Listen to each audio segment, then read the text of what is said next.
भगवान विष्णु का मत्स्य अवतार उनके 10 प्रमुख अवतारों दशावतारों में प्रथम है।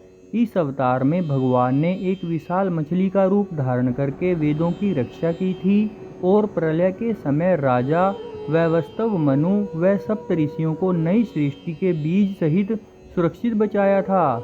मत्स्य अवतार की पौराणिक कथा इस प्रकार है। नंबर 1, वेदों की चोरी और प्रलय की चेतावनी। सतयुग में आरंभ में राजा सत्यव्रत, जो बाद में मनु कहलाए, नदी में तर्पण कर रहे थे।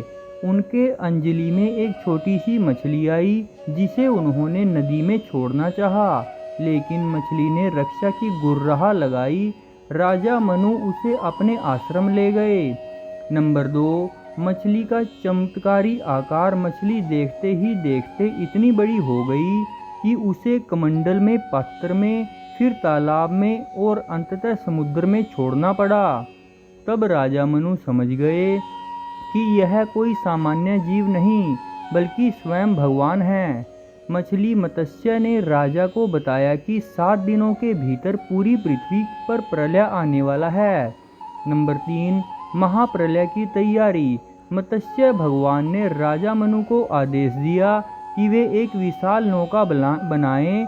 प्रलय आने पर उस नाव में सभी प्रकार के अनाज, वनस्पतियों के बीज और सप्तऋषियों को साथ लेकर बैठ जाएं।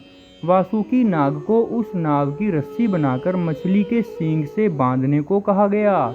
नंबर 4, हैग्रीव का वध और वेदों की पुनः प्राप्ति। दूसरी ओर हैग्रीव नामक दैत्य ने भगवान ब्रह्मा के सोते समय चारों वेदों को चुराकर समुद्र की गहराइयों में छिपा दिया था। प्रलय के समय भगवान विष्णु ने अपने मत्स्य रूप में जाकर हैग्रीव का वध किया और वेदों को वापस ब्रह्मा जी को सौंप दिया। नंबर 5, नई सृष्टि की शुरुआत। जब भयानक जल प्रलय आया तब भगवान मत्स्य ने विशाल रूप धारण करके नौका को प्रलय के तूफानी समुद्र से सुरक्षित पार लगाया और हिमालय की सबसे ऊंची चोटी पर स्थापित कर दिया। इसके बाद राजा मनु और सप्तऋषियों ने इस सुरक्षित ज्ञान व बीजों के माध्यम से पुनः नई सृष्टि का आरंभ किया। इस कथा का विस्तृत वर्णन श्रीमद् भागवत पुराण के 8वें स्कंद में मिलता है।